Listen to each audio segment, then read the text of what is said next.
السلام علیکم خواتین و حضرات، میں ہوں نسیم عباس وڑائچ اور آپ دیکھ رہے ہیں میرا YouTube channel Think Tank by نسیم۔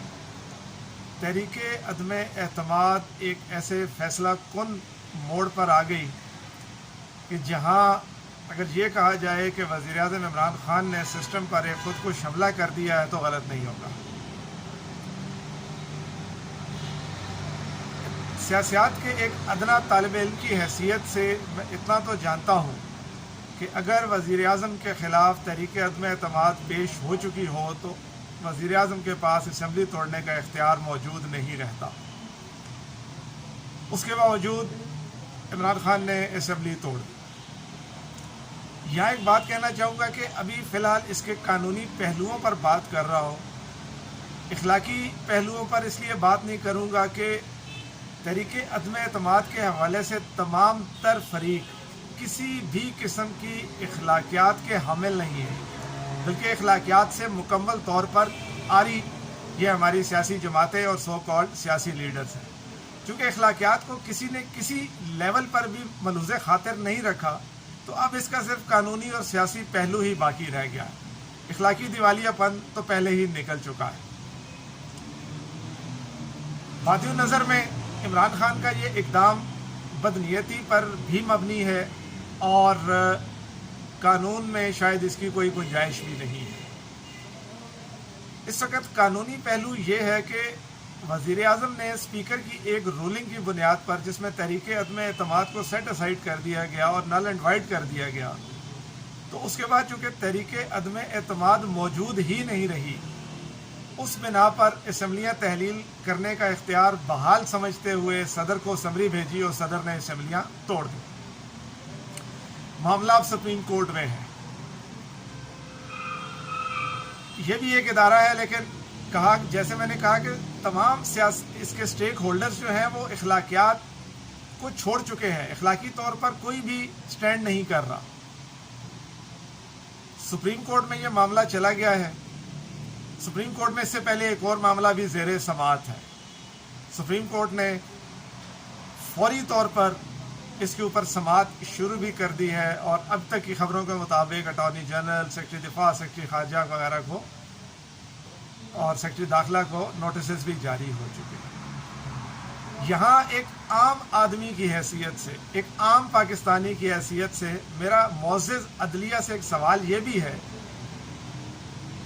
کہ مجھ جیسے لوگوں جن کے ٹیکس منی سے یہ ادارے چل رہے ہیں، اس کے لیے کیا کبھی اتنی سرعت کے ساتھ، اتنی اجلت کے ساتھ کبھی عدالت لگائی گئی ہے؟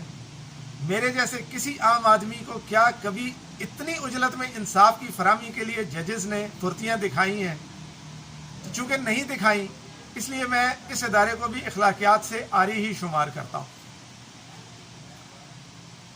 اخلاقیات سے عاری یہ تمام فریق اب جب ایک نئی جنگ چھیڑیں گے، ایک نئی بحث چھڑے گی اور اس ڈگڈگی پر ہم لوگ پھر ناچیں گے، اور ہر ڈگڈگی پر نہیں، ظاہر ہے اپنے اپنے لیڈر کی ڈگڈگی پر ناچیں گے سب کے سب۔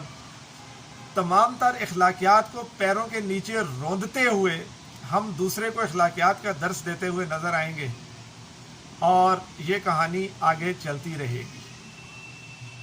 ابھی تک اس سارے معاملے میں جو چیز برآمد ہو سکی ہے وہ یہ کہ سیاست کے سینے میں دل نہیں ہوتا، سیاست کی کوئی اخلاقیات نہیں ہوتی، سیاست میں کسی کی غیرت بھی نہیں ہوتی، یعنی کہ بغیرتی کی بھی اعلیٰ ترین مثالیں ان قائدین نے قائم کر دی ہوئی ہیں۔ جس کو گالی دی اسی کو گلے بھی لگایا۔ اکراس دا بورڈ سب کا یہی حال ہے۔ یہ ابھی بھاشن دیں گے، ان کے ساتھ اینکر پرسنز جن کا اپنا اخلاقیات کے حوالے سے دیوالیہ نکلا ہوا ہے، ابھی وہ ہمیں اخلاقیات کے بھاشن دیتے ہوئے نظر آئیں گے۔ میڈیا اپنے اپنے جو لائکس اور ڈس لائکس کے مطابق جو ہے وہ تبصرے کرے گا۔ صحافی حضرات کا بھی یہی حال ہے۔ یہاں بات اصول کی نہیں، بات بغض کی ہے۔ کسی کو کسی سے بغض ہے اور کسی کو کسی سے بغض ہے۔ حب پاکستان میں، حب وطن میں، حب جمہوریت میں کوئی بات نہیں کر رہا۔ سب کا بیس یا بنیاد بغض ہے. تو اس بغض کے ساتھ جب ہم آگے چل رہے ہیں تو نہ اس قوم کے پلے کچھ رہ گیا ہے، نہ سیاست کے پلے ہے، نہ سیاست دانوں کے پلے کچھ ہے. اس حوالے سے میری اگلی ویڈیو کا انتظار کیجئے گا، جس میں شاید کچھ قانونی اور نکات کے اوپر جو ہے وہ بات ہوگی. ابھی تو شاید اس ویڈیو میں بھڑاس زیادہ نکلی ہے، اور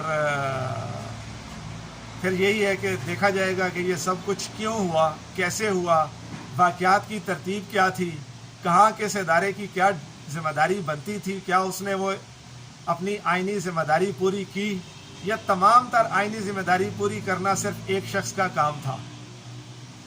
یہ سوال بطور پاکستانی ان تمام سیاستدانوں سے، ان اداروں سے، ان ججز سے میرے موجود ہیں.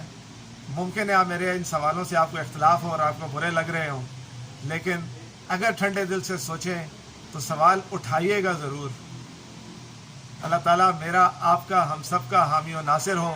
اللہ تعالیٰ اس شر کے وطن سے پاکستان کے لیے کوئی خیر پیدا کر دے، اور اس اندھیری رات کے بعد کوئی اجلی صبح ہمارا مقدر کر دیں.